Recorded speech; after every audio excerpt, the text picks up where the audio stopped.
జోహార్ అన్న ఎన్టీఆర్.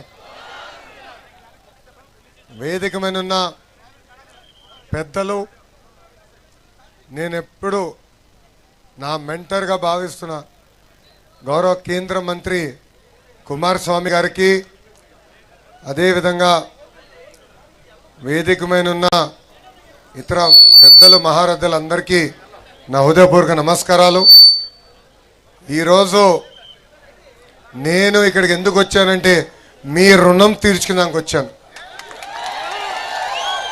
ఎందుకంటే ఆనాడు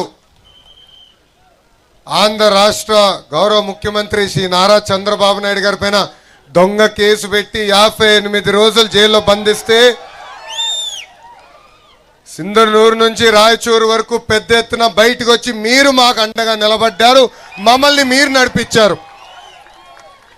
మీకు ఒక కార్యక్రమంగా అనిపించవచ్చు, కానీ నా తల్లి భువనేశ్వరమ్మ కానివ్వండి, నాకు కానివ్వండి, బ్రహ్మణికి కానివ్వండి, దేవాంశ్ కానివ్వండి, ఆ రోజు ఒక తెలియని పరిస్థితి, భవిష్యత్తు ఎలా ఉంటుందో తెలియదు. నాన్నగారినేమో ఏకంగా రాజమండ్రి జైల్లో బంధించారు. ప్రజలు ఏమనుకుంటున్నారో ఆలోచించిన రోజు మీరు బయటకు వచ్చారు, మీరు మాకు అండగా నిలబడ్డారు. ఆ రుణం తీర్చుకునే దానికే ఈరోజు మీ లోకేష్ మీ ముందర నిలబడ్డారు. ఆ 58 రోజులు బాబు గారిని ఎప్పుడు కలిసినా చెప్పేవాడిని, వాళ్ళు చేస్తున్న ఆరోపణలు ఎవరు నమ్మట్లేదు. కాశ్మీర్ నుంచి కన్యాకుమారి వరకు భారతదేశం మొత్తం మనతో ఉంది, ప్రత్యేకంగా తెలుగోలు మొత్తం మనతోనే ఉన్నారు, మీరు అధైర్యపడొద్దని ఆనాడు చెప్పా.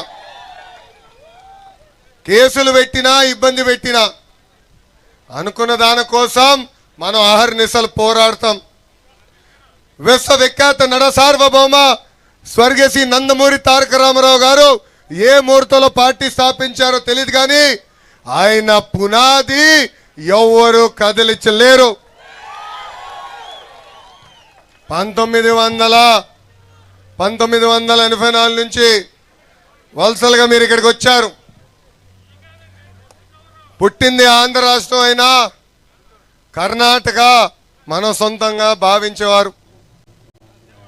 ఒక మాటలో చెప్పాలంటే ఇక్కడ మీ అందరికీ కర్ణాటక సొంత తల్లి లాంటిది.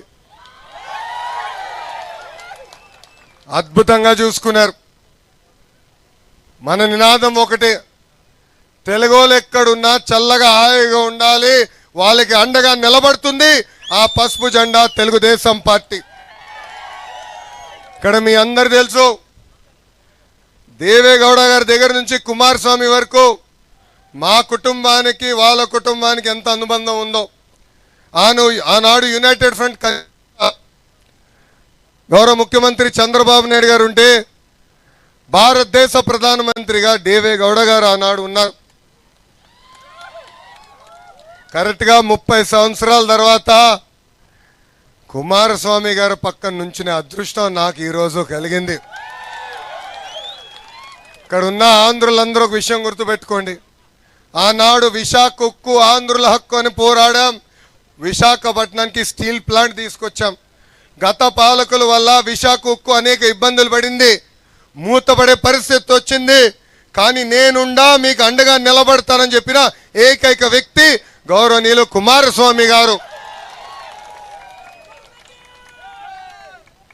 నేను ఎప్పుడు భయపడేవాడిని విశాఖ ఉక్కుకి ఏమవుతుందని. గౌరవ ఎంపీ గారు ఉన్నారు, భరత్ గారు, విశాఖపట్నం ఎంపీ గారు. ఆయనకి ఎప్పుడు చెప్పేవారిని, సార్ నేను ఒక్కసారి ఆయన కన్విన్స్ చేయని. ఒక 10 సార్లు కలిసిన తర్వాత గురువుగారే నాకు ఫోన్ చేసి, బ్రదర్ ఎందుకు కంగారు పడుతున్నావు, విశాఖ ఉక్కుని కాపాడే బాధ్యత నేను తీసుకుంటానని చెప్పిన గొప్ప వ్యక్తి కుమారస్వామి గారు. అది ఒకటే కాదు, రెండోది ఆర్సిలర్ మిత్తల్ స్టీల్ ప్లాంట్, భారతదేశంలోని అతి పెద్ద గ్రీన్ స్టీల్ ప్లాంట్ ఈరోజు అనకాపల్లికి వచ్చిందంటే దానికి కారణం కూడా కుమారస్వామి గారు. అందుకే ఈ సభాముఖంగా ఇంకో విషయం చెప్పాలనుకున్నా, సార్ మేము మీకు రుణ, people of Andhra Pradesh oh you a lot. So we look forward to working with you, we look forward to taking our two great states together forward and develop it, and not only make India proud, but in the process, make Karnataka and Andhra Pradesh proud, sir. Thank you very much for your support. You've always stood by me personally, and you are a great mentor to all of us. ఇంత అద్భుతంగా మనకి అండగా నిలబడిన కుమారస్వామి గారికి మన హృదయపూర్వక ధన్యవాదాలు తెలుపుకుంటూ నాకు ఇంత అద్భుతమైన అవకాశం ఇచ్చిన మీ అందరికీ పేరు పేరున నా హృదయపూర్వక ధన్యవాదాలు తెలుపుకుంటూ మీ అందరి దగ్గర నుంచి సెలవు తీసుకుంటున్నా. కుమారస్వామి గారి నాయకత్వం, కుమారస్వామి గారి నాయకత్వం, చంద్రబాబు నాయుడు గారి నాయకత్వం, చంద్రబాబు నాయుడు గారి నాయకత్వం. జోహార్ అన్న ఎన్టీఆర్, జోహార్ అన్న ఎన్టీఆర్. జై హింద్. అందరికీ నమస్కారం. Thank you. నారా లోకేష్ గారి నాయకత్వం.